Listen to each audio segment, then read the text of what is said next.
नमस्कार, झारखंड समाचार में आप सबों का स्वागत है। आइए जानते हैं आज की ताजा मुख्य खबरों को। सऊदी अरब में फंसे गिरिडीह समेत राज्य के 45 मजदूरों ने हेमंत सरकार से जान बचाने की लगाई गुहार।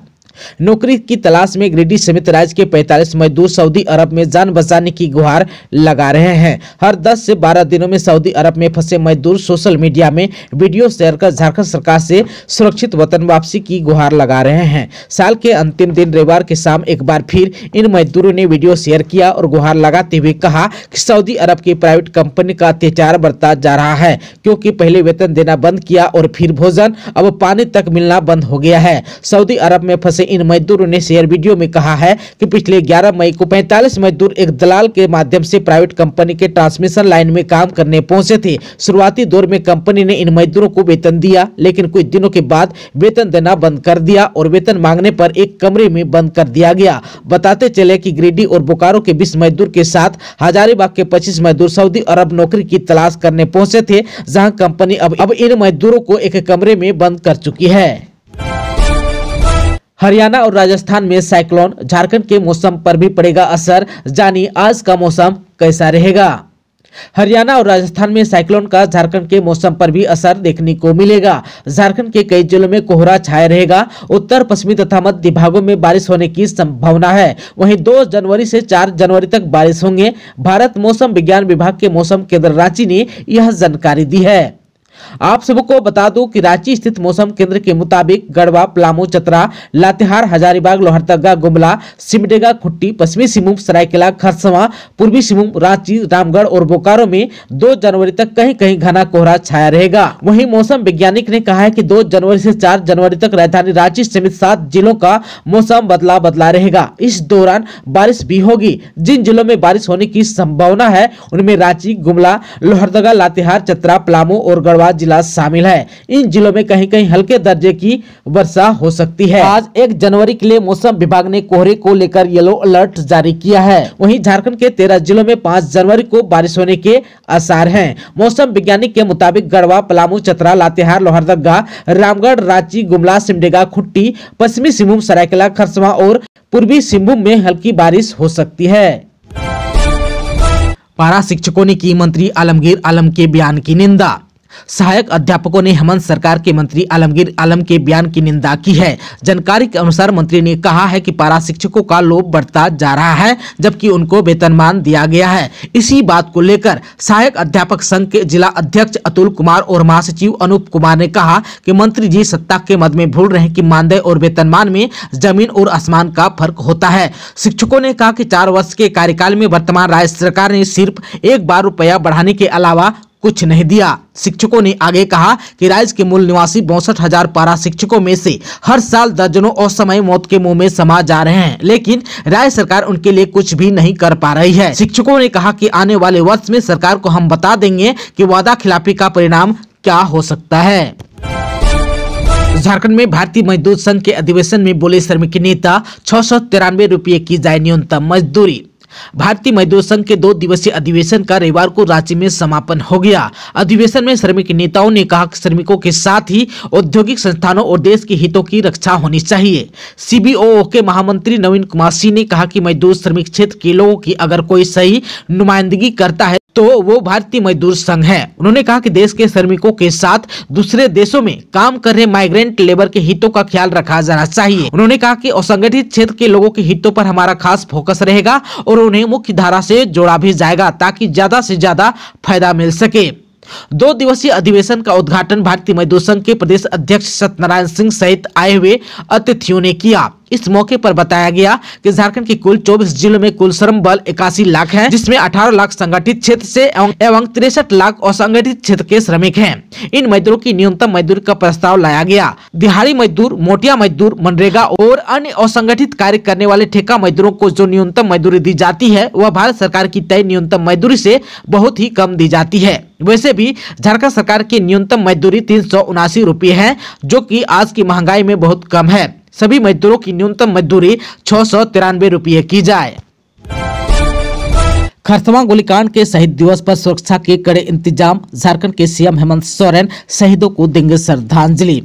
आज 1 जनवरी 2024 को झारखंड के खरसवा में आयोजित शहीद दिवस पर खरसवा के शहीदों को मुख्यमंत्री हेमंत सोरेन, मंत्री चंपई सोरेन, विधायक दशरथ गगराई समेत कई नेता श्रद्धांजलि देंगे। इसके मद्देनजर पिछले 4 दिनों से डीसी और एसपी लगातार खरसवा का दौरा कर तैयारी का जायजा ले रहे थे। सुरक्षा के कड़े इंतजाम भी किए गए हैं। करीब 1,500 पुलिसकर्मियों की तैनाती की गई है। उपायुक्त रविशंकर शुक्ला तथा पुलिस अधीक्षक डॉक्टर विमल कुमार ने खरसवा शहीद पार्क पहुंचकर तैयारियों का जायजा लिया। निरीक्षण के दौरान उपायुक्त ने शहीद पार्क के शहीद स्थल, आवागमन के लिए अलग अलग गेट, शहीद पार्क एवं आसपास में साफ सफाई, जूता चप्पल stand, parking, guest, Chandni Chowk पर की जा रही तैयारियों का जायजा भी लिया। आपसी तालमेल स्थापित कर शांतिपूर्ण वातावरण में स्थानीय रीति रिवाज से शहीद दिवस को संपन्न कराने का निर्देश भी दिया है।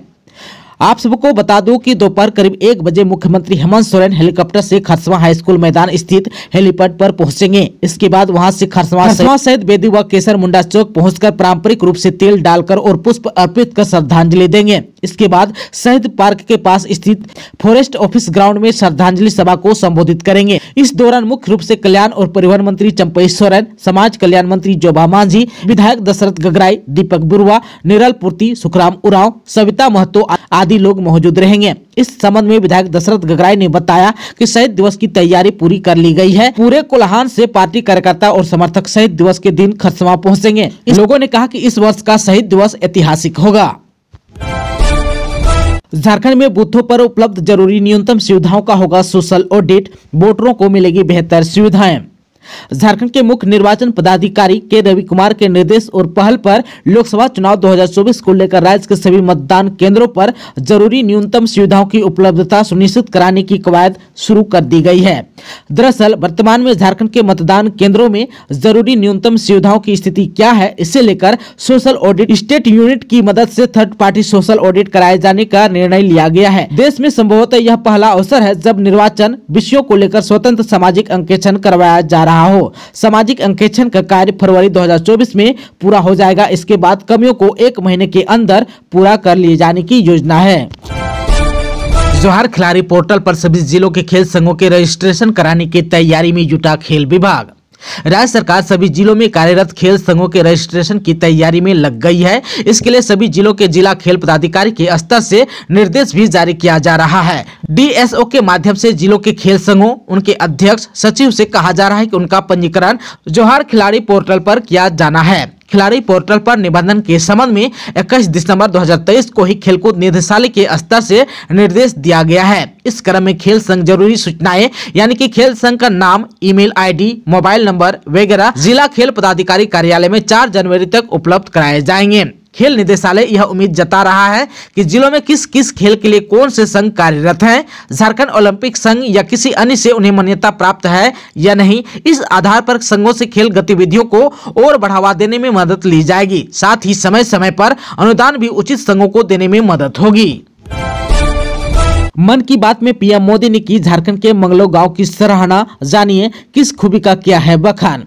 आप सबको बता दूं कि 31 दिसंबर 2023 को प्रधानमंत्री नरेंद्र मोदी के मन की बात कार्यक्रम का प्रसारण देश भर में हुआ। इस साल के आखिरी मन की बात में पीएम मोदी ने झारखंड के आदिवासी गांव का जिक्र किया और इसकी काफी सराहना की। प्रधानमंत्री ने कहा कि बदलते हुए समय में हमें अपनी भाषाएं बचानी भी है और इसका संवर्धन भी करना है। इसी के साथ उन्होंने कहा, मैं आपको झारखंड के आदिवासी गांव के बारे में बताना चाहता हूं। इस गांव ने अपने बच्चों को मातृभाषा में शिक्षा देने के लिए अनूठी पहल की।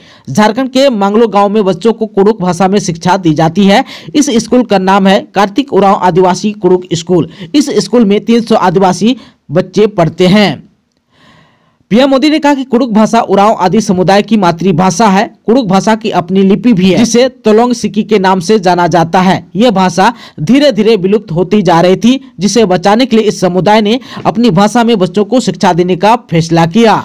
आप सबको बता दूं कि गढ़वा जिला के मंगलो गांव में यह स्कूल है। अरविंद उरांव ने इस स्कूल की स्थापना वर्ष 2008 में की थी। आज इस स्कूल को बने करीब 16 साल होने को हैं। वर्तमान में इसमें 300 बच्चे पढ़ते हैं। यहाँ हिंदी, अंग्रेजी, गणित जैसे विषयों के साथ साथ कुड़ुक भाषा भी पढ़ाई जाती है।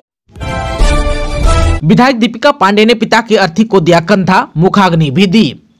विधायक दीपिका पांडे सिंह ने अपने दिवंगत पिता अरुण पांडे को रविवार को मुखाग्नि दी। सीटीओ शमशान घाट में उनके अंतिम संस्कार के मौके पर कांग्रेस सहित विभिन्न संगठनों के भी कई प्रतिष्ठित लोग उपस्थित थे। इससे पहले दीपिका पांडे के सेक्टर 2 ध्रुवा स्थित आवास से शव यात्रा निकली। अपने पिता को कंधा देते हुए जब दीपिका आगे बढ़ी तो वे फपक कर रो पड़ी। इस दौरान माहौल गमगीन हो गया, हर किसी की आंखें नम हो गई। इसके बाद शव यात्रा अरुण पांडे के सेक्टर 2 स्थित मकान के पास ले जाई गई, जहां लोगों ने श्रद्धांजलि दी। इस मौके पर मुख्यमंत्री हेमंत सोरेन के प्रेस सलाहकार अभिषेक श्रीवास्तव उर्फ पिंटू, पूर्व डिप्टी मेयर अजय नाथ शाहदेव, कांग्रेस नेता आलोक कुमार दुबे, झारखंड क्रिकेट एसोसिएशन के अध्यक्ष आफ्ताब आलम सहित कई गणमान्य लोग भी शामिल हुए। आप सबको बता दूं कि अरुण पांडे का स्वास्थ्य पिछले 1 साल से खराब चल रहा था। वे अपनी बेटी दीपिका पांडे के घर में ही रहते थे। लंबी बीमारी के बाद शनिवार को उनका निधन हो गया था। वे अपने पीछे 3 बेटी और पत्नी को छोड़कर चले गए। गिरिडीह में ट्रक की टक्कर से बाइक सवार युवक की हुई मौत, लोगों ने किया सड़क जाम। रविवार को गिरिडीह के अहलियापुर थाना इलाके के बेलाताण गांव के मोड़ में ट्रक और बाइक की टक्कर में बाइक सवार की मौके पर ही मौत हो गई। मृतक गांडे थाना इलाके के भंदरकुंडा गांव के रहने वाला मोहम्मद बदरुद्दीन था। घटना के बाद स्थानीय लोगों की भीड़ उसे बचाने के लिए दौड़ी, लेकिन टक्कर इतना जोरदार हुआ कि बदरुद्दीन की मौके पर ही मौत हो गई। इस दौरान स्थानीय लोगों ने सड़क जाम कर दिया और जिला प्रशासन से मुआवजा दिलाने की मांग करने लगे। जानकारी मिलने के बाद अहिल्यापुर थाना पुलिस भी घटनास्थल पर पहुंचकर जांच में जुटी और रोड जाम कर रहे ग्रामीणों से बर्ताव किया। इस दौरान थाना प्रभारी ने भरोसा दिलाया कि नियम के अनुसार मृतक के परिजनों को मुआवजा दिया जाएगा। झारखंड के धनबाद में कोहरे से धीमी हुई वाहनों की रफ्तार, शीतलहरी ने बढ़ाई परेशानी।